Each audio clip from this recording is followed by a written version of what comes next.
One of the biggest names in Caribbean music, despite being in prison for years. We're talking about the king of dancehall, Vybz Kartel. Lisa Evers here now with the incredible story of his rise to fame and possible redemption. Hi, Lisa. Hi, Steve and Teresa. It really is an incredible story. For years, millions of fans around the world have been chanting the phrase, "Free World Boss," one of the many names for dancehall superstar Vybz Kartel. A court ruling by a 3-judge panel on his case and release from prison is expected soon. But lockdown hasn't kept the king of dancehall from dropping new music. He's getting a big boost from some popular vloggers who are proof of his growing popularity and influence around the world.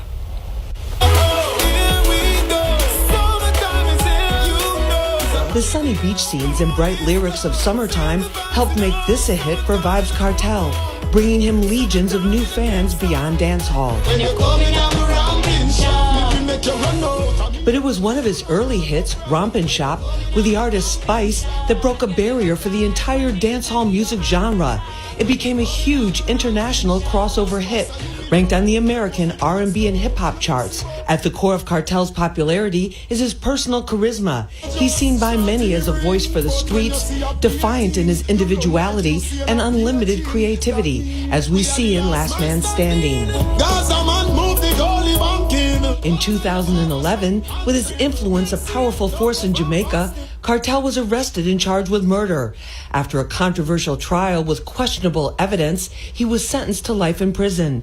That sentence is on appeal. He's had support from Busta Rhymes, who included a tribute and Vybz Kartel track in his song, Girlfriends.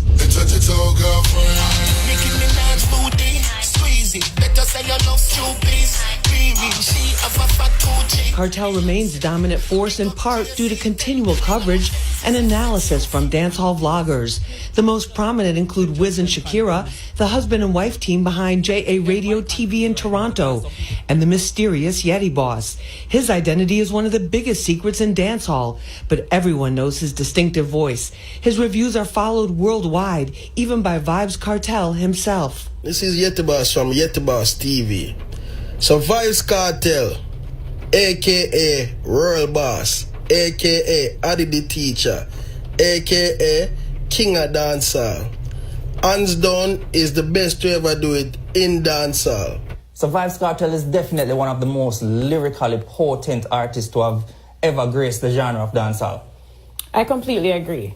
I mean, he has continuously proved himself to be one of the best.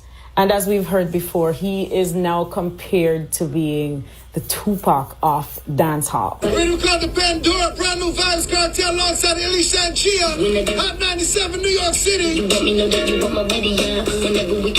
That's Hot 97's Fire Sundays DJ Bobby Condors introducing Vybz Kartel's new song, Pandora. It was produced by Condors' Massive B record label and released in January. Condors and his co-host Jabba have been on the cutting edge of bringing dancehall and reggae to hip-hop fans.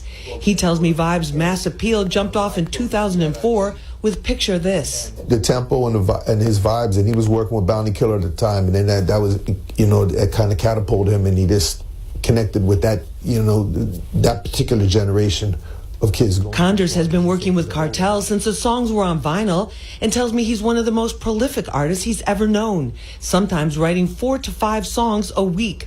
Many wonder how he still generates so much new music while incarcerated, but Condors will only say he wrote many songs before he was brought in and has very good management. He maintains that relevance with his, you know, social media team.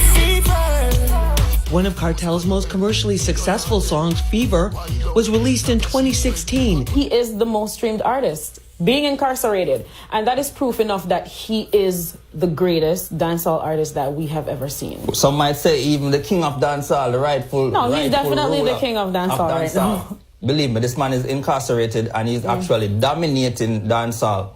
Dominating over artists who actually have their freedom, right, who are able to perform, to tour, to record. Vybz Kartel is a person who speak from the ghetto, speak from the inner city. All the people who are out there who had certain things to say and was afraid to say it. Vybz Kartel was that outlet who you can always depend. Now, I spoke with Vybz Kartel's attorney, Tom Tavares Finson. He told me he was declining our interview request because they are awaiting the decision on their appeal of the murder conviction. He believes that could happen within a few weeks, and if the guilty verdict is overturned, Kartel could soon be a free man. Steve? That's a wild story. All right, thank you, Lisa.